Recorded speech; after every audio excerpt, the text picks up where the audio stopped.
माझे नाव doctor जिचन James आहे. मी मागच्या 27 वर्षापासून फिजिओथेरपिस्ट म्हणून काम करत आहे. मी बॅचलर इन फिजिओथेरपी घेतलेलं आहे. बरेच लोकांना माहीत नाही की फिजिओथेरपी नेमकं काय आहे. हे 4.5 वर्षाचे कोर्स असतात. 12वी सायन्स नंतर तुम्हाला ते हे करावं लागतात आणि त्याच्यानंतर आम्ही बरेच आता हॉस्पिटलमध्ये सुद्धा काम केलेलं आहे आणि बरेच पेशंट केलेलं आहे. बरेच पेशंटचा एक्सपिरियन्स घेतलेला आहे. बरेच लोक आमच्याकडून त्यांना फायदा पण मिळालेला आहे. आज आमच्यासोबत जे पेशंट आहे त्यांचे इंट्रोडक्शन ते स्वतः देणार आहे आणि आमच्या क्लिनिकमध्ये आल्यानंतर त्यांच्या जीवनामध्ये जे गोष्ट घडले आहे किंवा त्याला जे अनुभव आले आहे त्यांच्या संदर्भात ते स्वतः सांगणार आहे. तुमचे नाव सांगा आणि परिचय द्या.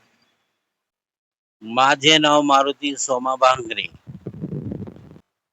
तर मला चालता येत नव्हतं की ओढता येत नव्हतं, बसता येत नव्हतं, हालता सुद्धा येत नव्हतं. परंतु जेव्हापासून या सरांकडे आलो, जेम्स सरांकडे आलो, त्यांचा स्टाफ आणि त्यांनी प्रयत्न करून करून अगदी मी 95% बरा झालेलो आहे. त्यामुळे सर्वांनी या आणि मला माहित नव्हतं फिजिओ, तर मी शेवटचा प्रयत्न म्हणून इथं आलो यांच्याकडे सरांकडे. जेम्स सरांकडे शेवटचा प्रयत्न म्हणून आलो आणि शेवटचा प्रयत्न त्यांच्याकडे केला मी, तो सक्सेस झाला. आता मी 90% बरा आहे.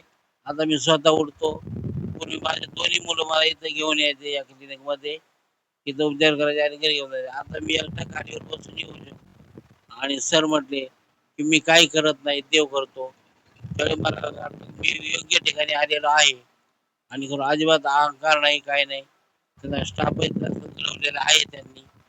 त्यामुळं ज्यांना जर असा काही त्रास असेल, कपड्याचा म्हणा, पाठीचा म्हणा, कुठलाही गुडघ्याचा म्हणा, कुठल्या अवयवांचा जर त्रास असेल, त्यांनी एक वेळ शेवटी का होईना पण इथं यावं आणि ट्रीटमेंट घ्यावी अशी माझी विनंती आहे. कारण मला माझा अनुभव आहे. अजिबात मला चालता येत नव्हतं किंवा उभं असं बसता सुद्धा येत नव्हतं. आता मी चालतो सुद्धा एकटा, बसतो. चालून दाखवू का तुम्हाला?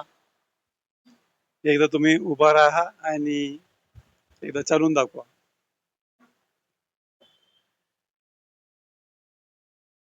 तसंच मागे या. आणि मग मुलाने ते ज्यावेळी गुगलवर सर्च केलं त्यावेळी सरांचं नाव आलं आणि आम्ही माहिती तुम्ही तुमचे बदल दिले आणि फिजिओथेरपी बदल दिले त्याच्याबद्दल आम्ही तुमचे आभार मानतो. धन्यवाद.